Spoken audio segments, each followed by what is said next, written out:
आसमान से बरसने वाली बारिश का पानी जमा होकर जब महुए सफ़र होता है तो मंज़िर कुछ यूं पेश करता है।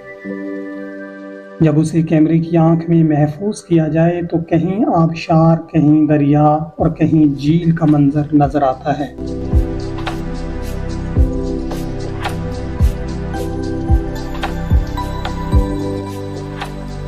झील नमा खड़े पानी में बारिश की टपकती बूंदें और मेंढकों का शोर-गुल चीख-चीख कर बताता है, सावन ऐसा होता है। दरख्तों और पौधों पर मोती जैसे चमकते शबनम के कतरे अहले नज़र की निगाहों के मुंतज़िर होते हैं। बारिश के नमकीन पानी से नहाने वाला घास, पौधे, दरख्त, खेत लश्कारे मारते हुए ऐसे खूबसूरत लगते हैं जैसे किसी दुल्हन को तैयार किया गया हो। गर्मी में दिन भर काम करने वाले गधे भी बारिश में भीगकर खूब लुत्फ अंदोज होते हैं।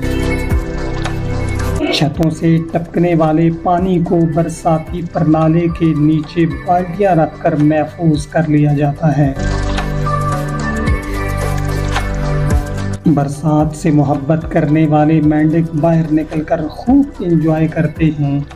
जो मेंढक बीमार या बुजुर्ग हो, दूसरा मेंढक उसे पीठ पर बिठाकर बाहर की सैर करवाता है। घास के नन्हे नन्हे कोंपल हर आने जाने वाले को देखकर गोया मुस्कुरा रहे होते हैं। जहां मिट्टी कच्ची हो, बारिश का पानी जमीन फाड़ कर सुरंग बना लेता है। इस मौके पर परिंदे भी फैमिली समेत घूमने निकल पड़ते हैं। अक्सर कच्ची मिट्टी पर चलते हुए पांव जमीन में धंस जाते हैं, फिर बारिश के चलते पानी में जूते धोने पड़ते हैं। जिनके घर की दहलीज का लेवल गली के बराबर हो, उन्हें कमीज उतार कर वाइपर लेकर गेट पे खड़ा देखा जाएगा। जब ज्यादा बारिश होती है तो पानी भी ज्यादा आता है।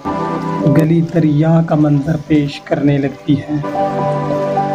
पैदल चलने के लिए प्लास्टिक की जूती वाला ही कामयाब समझा जाता है।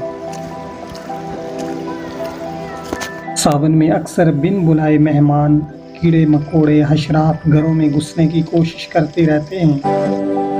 सावन ऐसा ही होता है।